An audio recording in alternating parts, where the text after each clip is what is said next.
कांग्रेस के चिंतन शिविर के बाद हरियाणा कांग्रेस के प्रदेश अध्यक्ष उदय भान ने प्रेस कॉन्फ्रेंस की। इस दौरान नेता प्रतिपक्ष भूपेंद्र सिंह हुड्डा समेत तमाम विधायक मौजूद रहे।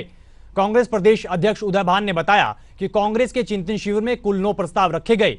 इसमें महंगाई, भ्रष्टाचार, कानून व्यवस्था समेत अन्य कई अहम मुद्दों को लेकर चर्चा की गई। उन्होंने कहा कि 9 अगस्त से 15 अगस्त तक प्रदेश कांग्रेस आजादी गौरव यात्रा निकालेगी। इसके अलावा सभी जिलों में संगठन को और मजबूत करने को लेकर भी कार्यक्रम होंगे। उदय भान ने बताया कि 2 अक्टूबर को प्रदेश में भारत जोड़ो यात्रा भी निकाली जाएगी। वहीं 1 नवंबर को हरियाणा बचाओ कार्यक्रम का भी आयोजन किया जाएगा। वहीं उदय भान ने कहा कि एक आध विधायक शिविर में नहीं पहुंचा तो संगठन संगठित नहीं है, ऐसा कहना बिल्कुल गलत है। हांसी बुटाना नहर के स्टे खुलवाने को लेकर भी उदय भान ने अपनी बात रखी है। इस दौरान पूर्व सीएम भूपेंद्र सिंह हुड्डा ने कुलदीप बिश्नोई पर चुटकी लेते हुए कहा कि कुलदीप बिश्नोई को इस्तीफा देकर अगर बीजेपी में जाना है तो जाएं। आज उपचुनाव घोषित हो या कल हमारा उम्मीदवार सामने होगा। सारे जो ज्वलंत मुद्दे हैं और जो आज हमने राजनीतिक प्रस्ताव के जरिए जो आज पारित किए हैं, उन पर व्यापक तौर से लोगों के बीच में जाएंगे, जन जन तक पहुंचाने का काम करेंगे कि जो समय परिस्थितियां जो चल रही हैं प्रदेश के अंदर और देश के अंदर, चाहे वो भ्रष्टाचार की है, चाहे वो कानून व्यवस्था की है, चाहे वो हमारे बेरोजगारी की है, चाहे वो महंगाई की है, चाहे वो ढहती हुई अर्थव्यवस्था की है, तो जो भी जिस तरह से सरकारी एजेंसियों को जो इस्तेमाल किया जा रहा है उनके संदर्भ में है, चाहे अग्निपथ योजना के बारे में है, ये सभी मुद्दों को जनता तक पहुंचाने का काम करेंगे।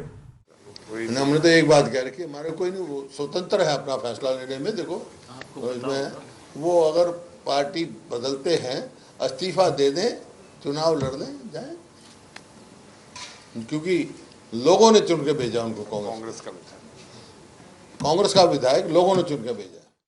वहीं हरियाणा कांग्रेस के चिंतन शिविर के बाद कांग्रेस विधायक गीता भुक्कल ने पीटीसी न्यूज संवाददाता से खास बातचीत की। इस दौरान चिंतन शिविर में रखे गए प्रस्ताव और अन्य मुद्दों पर गीता भुक्कल ने क्या कुछ कहा, चलिए आपको सुनाते हैं। गीता भुक्कल जी हमारे साथ हैं। गीता भुक्कल जी, सबसे पहले तो ये बताइए, ये चिंतन शिविर, इसका क्या मतलब है? इसमें किस तरह का मंथन हुआ, क्या कुछ निकला, थोड़ा सा बताएं। देखिए, हरियाणा प्रदेश कांग्रेस कमेटी के द्वारा यहाँ पर आज चिंतन शिविर का आयोजन किया गया। इसमें हम लोगों ने 9 प्रस्ताव रखे। उन प्रस्तावों पर अनुमोदन भी हुआ और उसके बाद उनको पास भी किया गया।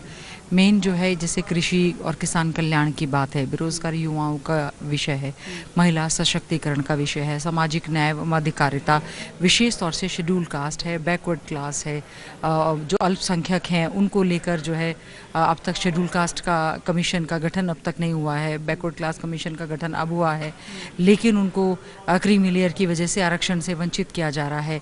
अल्पसंख्यक लोग ये समझते हैं कि माइनॉरिटी कमीशन जहाँ सरकार ने भंग करके ये कह दिया कि इसकी आवश्यकता नहीं है, साथ में उनके हकों पर भी पूरी तरह से कुठाराघात रहता है। और national crime bureau of India के आंकड़े बताते हैं महिलाओं और बेटियों के प्रति बढ़ता हुआ अपराध है।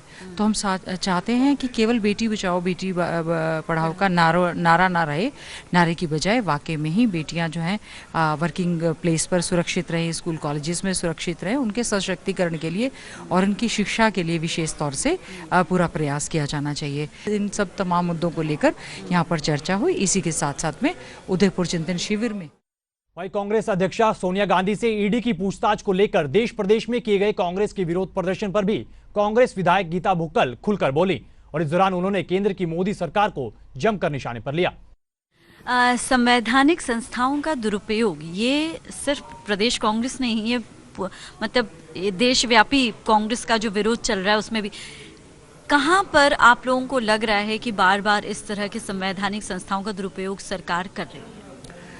देखिए, जो संवैधानिक संस्थाएं हैं वो ऑटोनोमस बॉडीज़ हैं, उनको अपनी ऑटोनॉमी के हिसाब से उनकी हिसाब से काम करना देना चाहिए।